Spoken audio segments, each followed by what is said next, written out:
Greetings and welcome back to room 303 in Sophomore English. We are in the MyPerspectives volume number 2, unit number 4, on page 432. The unit title, of course, is All That Glitters, and we now turn to the poem Avarice. This is a fascinating little poem by Yusef Komunyakaa. Now, we're going to begin with some background information, and then we'll get to the study of the poem itself. Let's begin, though, with the word avarice. The word avarice. Greed, another word for it is cupidity. We will come to our study of this again in our senior year when we study Chaucer's Canterbury Tales. So you want to write this down at 3A. The Pardoner's Prologue and Tale. And we'll have more to say about greed or avarice. So we'll begin with some background information and then we'll go to the actual study of the poem. Avarice by Yusef Komunyakaa. Poetry. Background. This selection Page is part of a 431. series of 7 poems by Yusef Komunyakaa. Each one is named after the 7 deadly sins of medieval Christian theology, Mark that. which were moral offenses that were considered particularly terrible. These sins were pride, avarice, lust, envy, gluttony, wrath, and sloth. Mark that.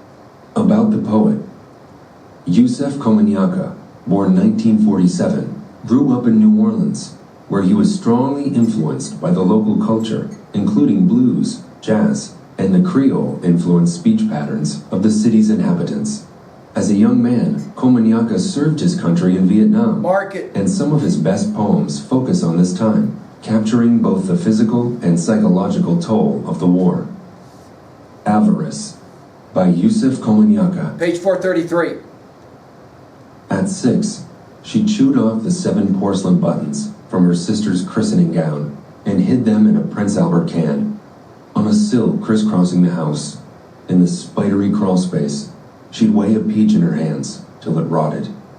At 16, she gazed at her little brother's June bugs pinned to a sheet of cork, assaying their glimmer till she buried them beneath a fig tree's wide, green skirt. Now 26, locked in the beauty of her bones, she counts 8 engagement rings, at least 12 times a day.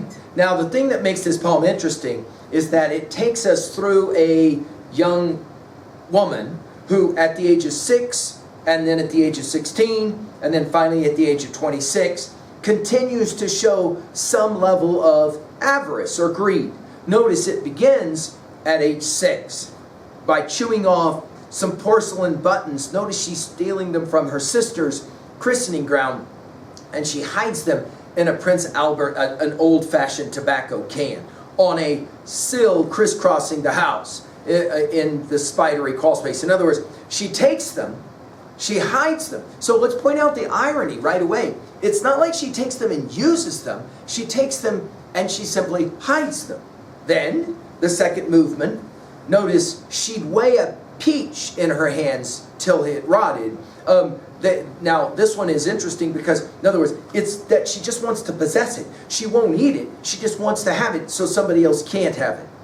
At 16, she gazed, notice, at first it was her sister, now it's her little brother's, June bugs pinned to a sheet of cork, saying their glimmer. Again, this takes us, of course, to our Unit 4 title, All That Glitters.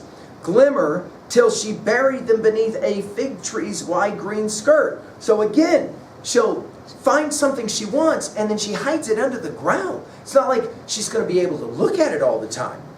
Finally, now gives a sense of immediacy at 26. So we've gone from 6 to 26. So 20 years of this. Locked in the beauty of her bones. The key word here obviously is locked. I would square that word. She counts 8 engagement rings at least 12 times a day. Now, some have read this as she's been engaged 8 times and she's been able to keep the rings. Others have said, no, I think she's probably, given the history of what we're seeing of her, she likes to take maybe other people's stuff and then she loves to count it 12 times a day, which is significant because, in other words, it's what consumes her.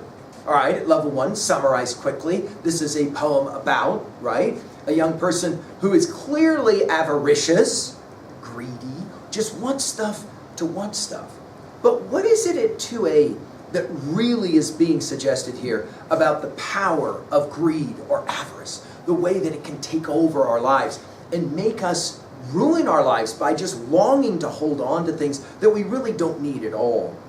Of course, at 2b, notice the way the poem develops from 6 to 16 to 26. Also, notice how you have enjambment that running on to the next line. So, for example, you wouldn't want to read the end of the first stanza.